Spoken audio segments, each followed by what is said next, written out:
नमस्कार मित्रों, कैसे हो? आशा है बढ़िया और प्रसन्न होंगे। प्रसन्नता के साथ हमारे समक्ष है अध्याय 11 छह तन्मत्री 80 ग्रेड अभ्यास पुस्तिका कक्षा 8वीं गणित। प्रश्न पहला है, एक ऐसे घन की भुजा ज्ञात कीजिए जिसका पृष्ठीय क्षेत्रफल 600 सेंटीमीटर स्क्वायर है। यानी हमें पृष्ठीय क्षेत्रफल दिया गया है घन का, तो घन की एक भुजा ज्ञात करना है। तो घन का पृष्ठीय क्षेत्रफल होता क्या है? तो घन का पृष्ठीय क्षेत्रफल यानी सभी पृष्ठों का क्षेत्रफल। घन किससे बनना है? उसकी 6 पृष्ठ होती है, प्रत्येक पृष्ठ एक वर्ग होती है। और वर्ग का क्षेत्रफल क्या होता है? भुजा गुणित भुजा यानी भुजा का वर्ग। और ऐसे इतने पृष्ठ होते हैं? 6 पृष्ठ होते हैं, यानी 6 गुणित भुजा का वर्ग। तो क्या निकल आएगा? पृष्ठीय क्षेत्रफल। तो घन का पृष्ठीय क्षेत्रफल दिया कितना है? 600 बराबर 6 गुणित भुजा का वर्ग। ठीक है, तो भुजा का वर्ग क्या रहेगा? भुजा का वर्ग एज इट इज रहेगा। ये 600 था और इसका पक्षांतर करेंगे तो ये बटे में चला जाएगा। और 6 से भाग दे दीजिए 600 में। 6 एकम 6, 6 एकम 6, 6 शून्यम शून्य, 6 शून्यम शून्य, क्या प्राप्त हुआ? 100। तो भुजा बराबर क्या प्राप्त होगा? 100 का वर्गमूल कितना प्राप्त होगा हमें? 10 सेंटीमीटर। यानी उस घन की एक भुजा की लंबाई कितनी प्राप्त हुई हमें? 10 सेंटीमीटर। आशा है प्रश्न आपको समझ में आया होगा। प्रश्न है, 14 सेंटीमीटर चौड़ाई वाले एक आयताकार कागज को चौड़ाई के अनुदिश मोड़कर 20 वर्ग सेंटीमीटर त्रिज्या वाला एक बेलन बनाया जाता है। तो बेलन का आयतन ज्ञात कीजिए। ठीक है, यह एक आयताकार कागज है, इसके चौड़ाई के अनुदिश इसको मोड़ दें और एक बेलन बना दें। यानी इसको इस प्रकार से एक बेलन बना दें। ठीक है, तो इसकी जो ये चौड़ाई रहेगी, यही चौड़ाई इस बेलन की क्या रहेगी? ऊंचाई। ठीक है, चौड़ाई के अनुदिश मोड़कर बेलन बनाया है। अतः बेलन की ऊंचाई, जो चौड़ाई रहेगी आयताकार कागज की, वही ऊंचाई हो जाएगी, यानी 14 सेंटीमीटर। और त्रिज्या क्या दी गई है? त्रिज्या तो दी है हमें, कितनी दी गई है त्रिज्या? 20 सेंटीमीटर। 20 सेंटीमीटर। तो बेलन का क्या निकालना है? आयतन। तो बेलन का आयतन, आयतन का सूत्र क्या है बेलन के आयतन का? पाई आर स्क्वेयर एच। पाई का मान होता है 22/7। आर यानी त्रिज्या दी गई है 20, त्रिज्या का वर्ग यानी 20 गुणित 20। और एच यानी हाइट, ऊंचाई कितनी दी है? 14। तो 7 से 14 कट जाएगा, 7 एकम 7, 7 दूनी 14, क्या प्राप्त होगा? 22। और 20 का 20 में गुणा कर देंगे तो क्या प्राप्त होगा? 2 दूनी 4 और 2 शून्य, और गुणित 2। 2 का गुणा आप इसमें करेंगे तो क्या प्राप्त होगा? 22 गुणित 2 चौक 8 और 2 शून्य लगा दो। 8 को 8 दूनी 16 का 6 हासिल का 1, 8 दूनी 16 और 1 17 और 2 शून्य लगा दी। प्राप्त क्या हुआ हमें? 17,600 बेलन का आयतन। और यह रहेगा त्रिज्या गुणित ऊंचाई, यानी मात्रक का गुणा 3 बार होगा, यानी घन सेंटीमीटर या सेंटीमीटर का घन, यानी बेलन का आयतन प्राप्त हुआ 17,600 घन सेंटीमीटर। आशा है प्रश्न आपको समझ में आया होगा। प्रश्न है, 5 सेंटीमीटर भुजा वाले घन का आयतन ज्ञात कीजिए। तो घन का आयतन का सूत्र होता है भुजा का घन। भुजा का घन का मतलब क्या? भुजा गुणित भुजा गुणित भुजा, यही होता है ना। और एक भुजा कितनी दी गई है? 5, यानी 5 गुणित 5 5 का 5 में गुणा करेंगे तो 25 और 25 बन जाए 125। और कितनी थी? सेंटीमीटर है तो सेंटीमीटर का गुणा 3 बार होगा तो घन सेंटीमीटर या सेंटीमीटर का घन। बेल घन का आयतन आया 125 घन सेंटीमीटर। प्रश्न है, एक ऐसे घनाभ की ऊंचाई ज्ञात कीजिए जिसके आधार का क्षेत्रफल 18 वर्ग सेंटीमीटर है और जिसका आयतन 90 घन सेंटीमीटर है। यानी एक घनाभ है। घनाभ कैसा होता है साहब? ये है एक घनाभ है, ठीक है। घनाभ यानी जिसके प्रत्येक पृष्ठ आयताकार हो, ठीक है। हमें दिया क्या है? इसका आयतन दिया गया है और दूसरी बात दी गई क्षेत्रफल। किसका क्षेत्रफल? आधार का, यानी नीचे वाले पृष्ठ का क्षेत्रफल दिया गया है, ठीक है। तो पहले देख लेते हैं घनाभ का आयतन क्या होता है। घनाभ का आयतन, घनाभ का आयतन होता है लंबाई गुणित चौड़ाई गुणित ऊंचाई। अच्छा यहां देखिए, लंबाई गुणित चौड़ाई यानी इस आधार का क्षेत्रफल, और आधार का क्षेत्रफल ये नीचे वाला हिस्सा, इसका क्षेत्रफल हमें दिया गया है। यानी लंबाई गुणित चौड़ाई की जगह मैं लिख सकता हूं 18। और घनाभ का आयतन तो दिया ही है कितना? 90। और लंबाई गुणित चौड़ाई यानी आधार का क्षेत्रफल है 18 गुणित ऊंचाई, ठीक है। ये 90, 18 का पक्षांतर करेगी तो 90 के भाग में चला जाएगा, बराबर ऊंचाई। 18 एकम 18, 18 पंज 90, तो ऊंचाई क्या प्राप्त हुई? 5 सेंटीमीटर। आशा है प्रश्न समझ में आया है आपको। प्रश्न है, यदि किसी घन के प्रत्येक किनारे को दुगना कर दिया जाए, यानी भुजा की लंबाई जो थी उससे अब डबल कर दी जाए, तो इसके पृष्ठीय क्षेत्रफल में कितने गुने की वृद्धि होगी? इसके आयतन में कितने गुने की वृद्धि होगी? चलिए पहले देख लेते हैं। माना घन का किनारा यानी भुजा कितनी है? x है, ठीक है।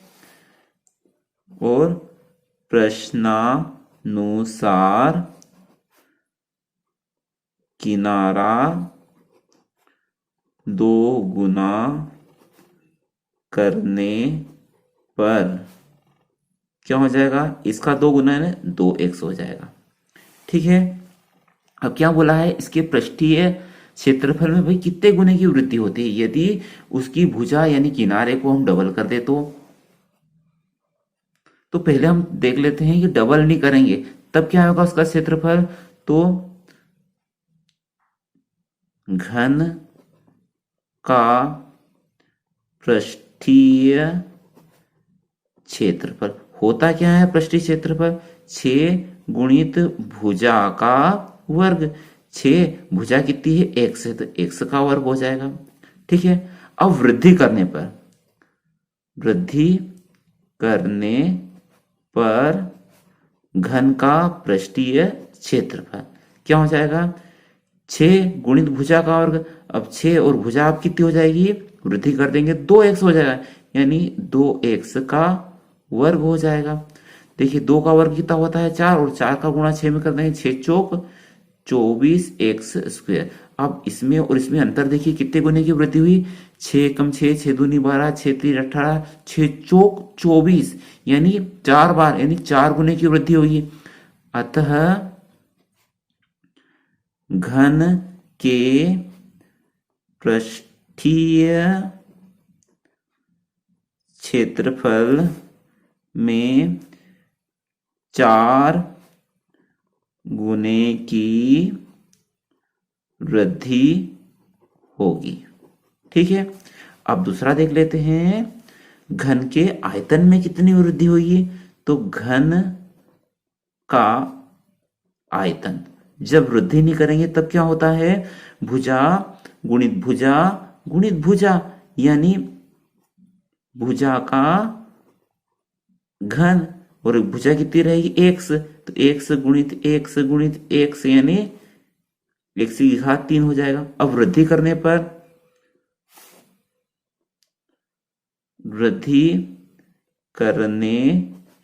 घन का आयतन क्या हो जाएगा, भुजा गुणित भुजा, इस बार भुजा क्या रहेगी हमारी 2x, यानी 2x गुणित 2x, 2 दूनी 4, 4 दूनी 8, 8x की घात 3। अब इसमें और इसमें कितने की वृद्धि हुई, 8 गुने की। अतः घन के आयतन में 8 गुने की वृद्धि होगी। आशा है प्रश्न आपको समझ में आया होगा। प्रश्न है, एक ऐसे बेलन की ऊंचाई ज्ञात कीजिए जिसकी त्रिज्या 14 सेंटीमीटर और पृष्ठीय क्षेत्रफल 1936 वर्ग सेंटीमीटर है। ठीक है, माना बेलन की ऊंचाई क्या मान लेते हैं हम, h मान लेते हैं, और त्रिज्या तो दी गई है, त्रिज्या कितनी है 14 सेंटीमीटर। बेलन का पृष्ठीय क्षेत्रफल क्या होता है, अरे तो दिया है, कितना दिया है 1936, और बेलन का पृष्ठीय क्षेत्रफल का सूत्र होता है भैया 2 पाई r h धन r। कभी r आके पीछे भी लिख सकते, कोई दिक्कत नहीं है। 1936, 2 पाई का मान कितना होता है 22/7, r यानी त्रिज्या कितनी दी गई है, त्रिज्या दी गई है 14, h एज इट इज रहेगा क्योंकि ये तो याद करना है, r दिया गया है 14, फिर से 14 रख दिया 1936। यहाँ देखिए 7 से 14 कट जाएगा, 7 एकम 7, 7 दूनी 14। तो यहाँ से क्या प्राप्त होगा हमें, 2 का गुणा 2 में कर देंगे तो कितना प्राप्त होगा 4, और 4 का गुणा 22 में करेंगे तो 4 दूनी 8, 4 दूनी 88 प्राप्त होगा। यानी देखिए h धन 14 बराबर 1936, 88 यहाँ गुणे में रहेंगे तो ये चला जाएंगे भाग में। ठीक है, 4 से काट देते हैं इनको, 8 से ही काट देते, चलिए 8 एकम 8, 8 एकम 8, 8 दूनी 16 है कितने 19, बचेंगे कितने यहाँ से 3, 33 हो जाएंगे, 8 चौक 32, 1 बचेगा, हो जाएंगे 16, 8 को 8 दूनी 16, कितने आए 242, 11 से कट जाएगा बिल्कुल, 11 एकम 11, 11 दूना 22, बचेंगे यहाँ से 24 से तो 2 बचेंगे, 11 दूना 22, तो क्या प्राप्त हुआ 22। तो h बराबर क्या रहेगा, h बराबर 22 थे ही सही, 14 का पक्षांतर करेंगे तो ऋण के 14 हो जाएंगे, तो 22 में से 14 जाएंगे तो कितने बचेंगे 8 सेंटीमीटर। यानी बेलन की ऊंचाई हमें प्राप्त हुई 8 सेंटीमीटर। इसमें क्या महत्वपूर्ण था, हमें पता होना चाहिए बेलन का पृष्ठीय क्षेत्रफल का सूत्र होता है 2 पाई r h धन r। ठीक है, आशा है प्रश्न अच्छा है, समझ में आया होगा आपको। प्रश्न है, एक मछली घर इन एक्वेरियम है, घनाभ के आकार का है, जिसके बाह्य माप यानी लंबाई, चौड़ाई और ऊंचाई हमें दी गई है। इसके तल, पृष्ठ भाग वाले फलक और पीछे वाले फलक को रंगीन कागज से ढकना है। आवश्यक कागज का क्षेत्रफल ज्ञात कीजिए। तो समझिए ये हमारा घनाभ के आकार का एक्वेरियम है। यानी मछली घर है। ठीक है, ये मछली घर है अपना। अब इसमें तल में यानी यहां पर रंगीन कागज लगाना है, यानी इसका क्षेत्रफल निकालना पड़ेगा। यानी घनाभ के तल का क्षेत्रफल क्या होता है? तो देखिए घनाभ का तल क्या है, वास्तव में तो आप देखेंगे तो यह आयताकार है।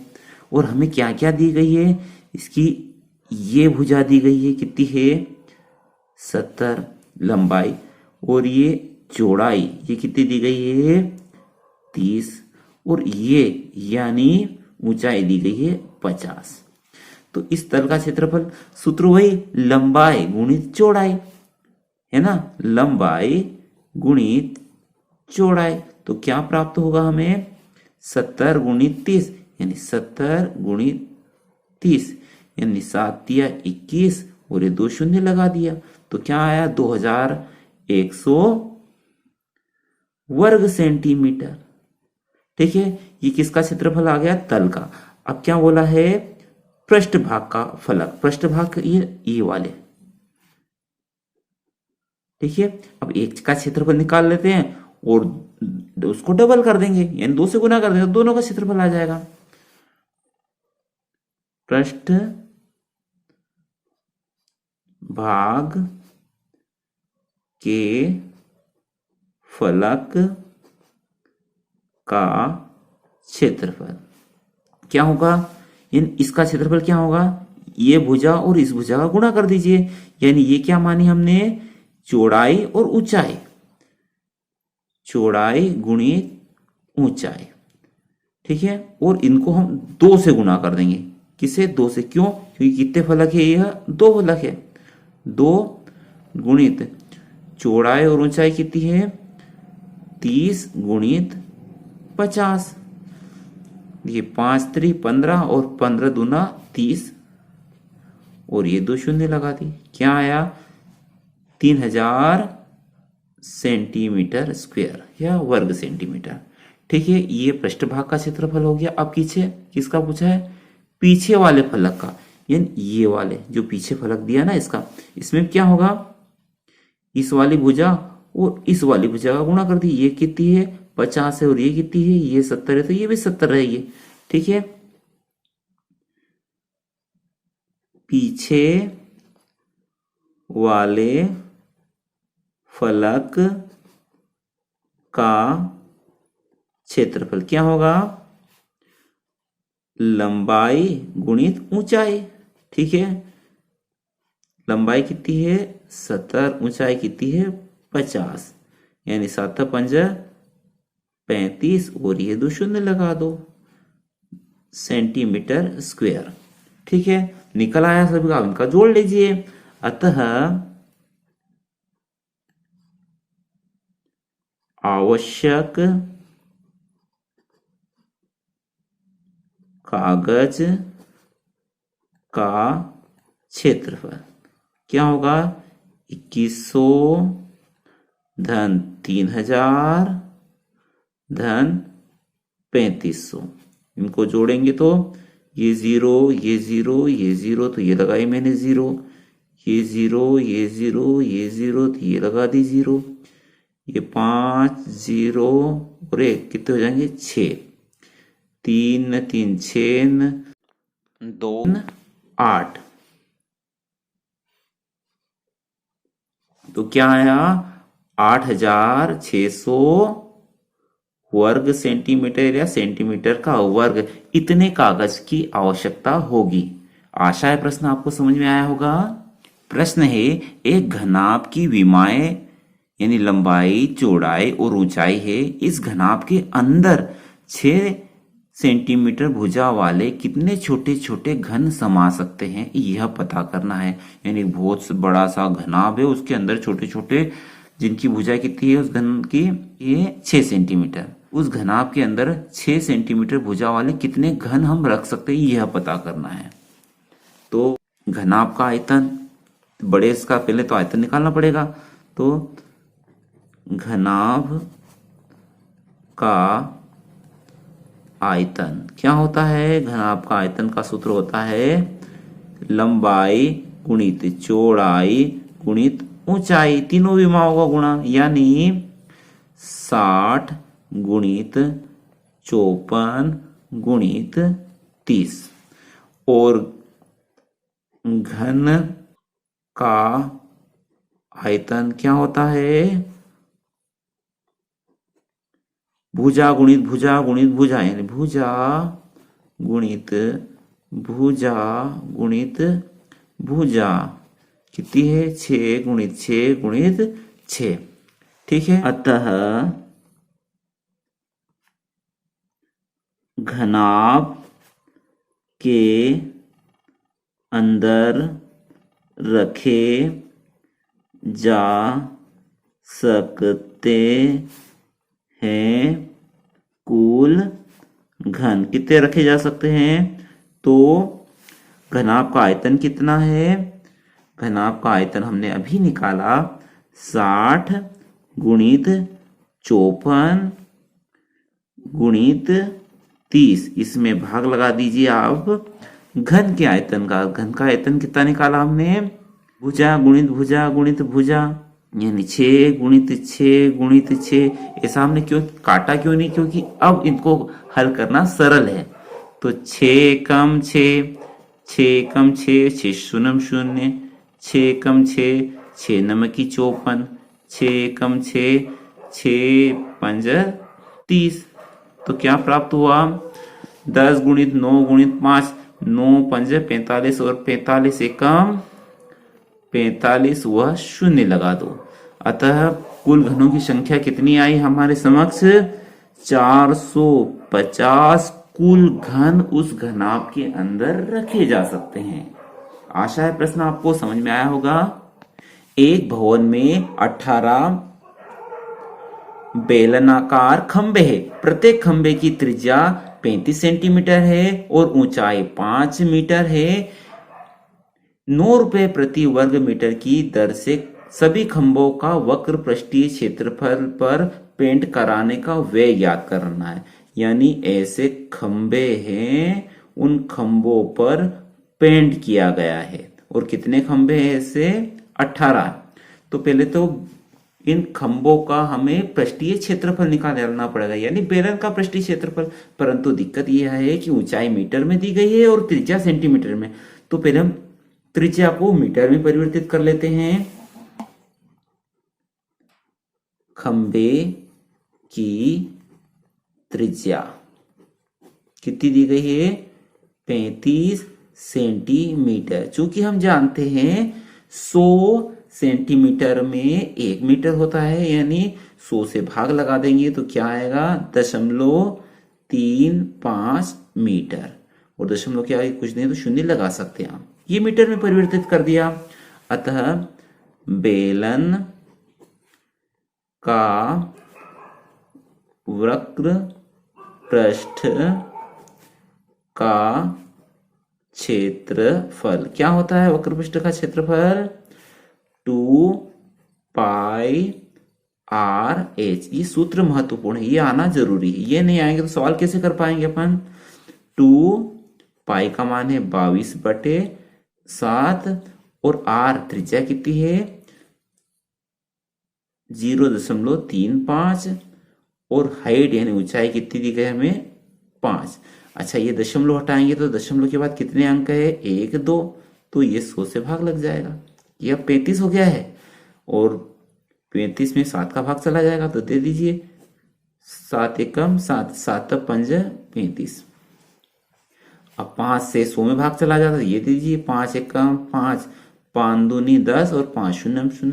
अच्छा, इस 5 का भाग 20 में चला जाएगा तो वो भी दे दीजिए 5 एकम 5 और 5 चौक 20 आया 4। तो में 2 का भाग 4 में चला जाएगा तो दे दीजिए 2 एकम 2, 2 दूनी 4, बचे 2, 2 का भाग 22 में चला जाएगा तो वो दे दीजिए 2 एकम 2, 2 एकम 2, 2 एकम 2। तो क्या प्राप्त हुआ? 11 गुणित 1 गुणित 1।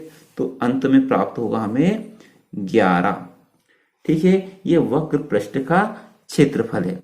11 वर्ग मीटर या मीटर स्क्वायर। अच्छा, ये तो हमने बेलन का वक्र पृष्ठ यानी एक खंबे का वक्र पृष्ठ का क्षेत्रफल निकाला है। ऐसे कितने खंबे हैं? 18।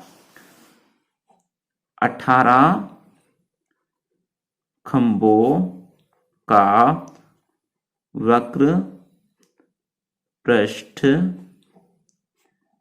का क्षेत्रफल यानी 11 गुणित 18। 18 एकम, 18 का 8 हासिल का 1, 18 एकम 18 और 1 19। कितना आया? 198 मीटर वर्ग। अतः 9 रुपए प्रति मीटर वर्ग से रंग या पेंट करने का खर्च आएगा।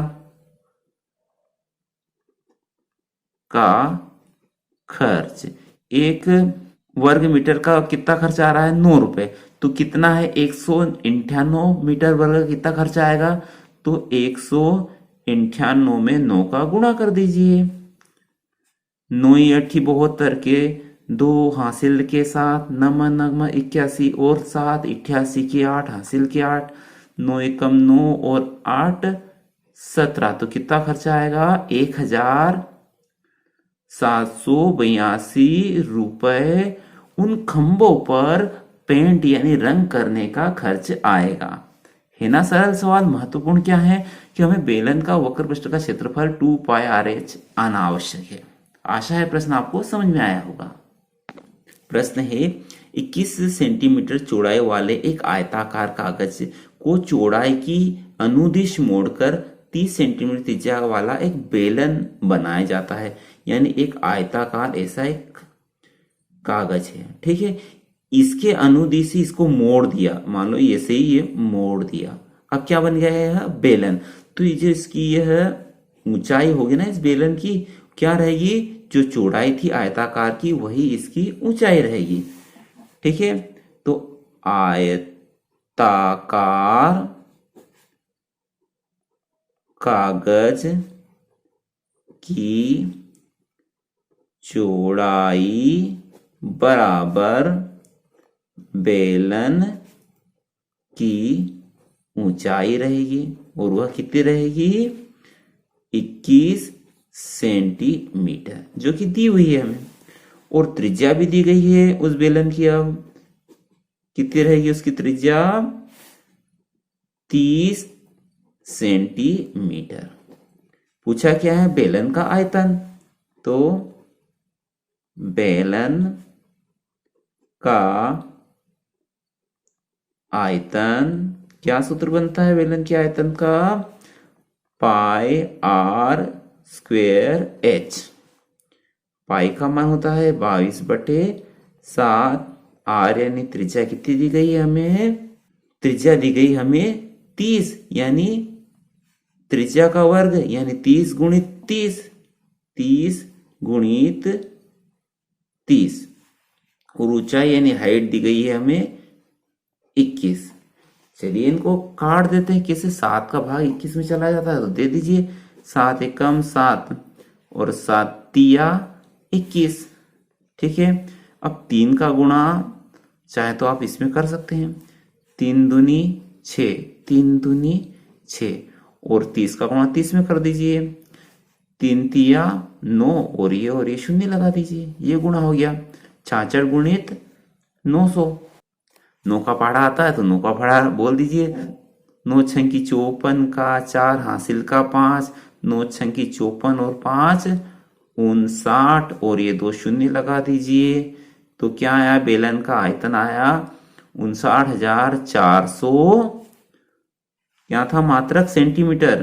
तो सेंटीमीटर का घन या घन सेंटीमीटर। अच्छा, घन सेंटीमीटर क्यों आता है? क्योंकि त्रिज्या और ऊंचाई, त्रिज्या का भी मात्रक सेंटीमीटर में है, यानी इस सेंटीमीटर में, इस सेंटीमीटर में, सेंटीमीटर का गुणा 3 बार हो रहा है, यानी सेंटीमीटर का घन हो जाएगा। आशा है आपको समझ में आया होगा। महत्वपूर्ण क्या था? बेलन का आयतन का सूत्र आना आपको आवश्यक है। आशा है सभी प्रश्न आपको समझ में आए होंगे। वीडियो अच्छा लगा हो तो लाइक कर दिया करें और चैनल पर नए हो तो सब्सक्राइब भी कर दें। अगले वीडियो तक जय हिंद, जय भारत, वंदे मातरम।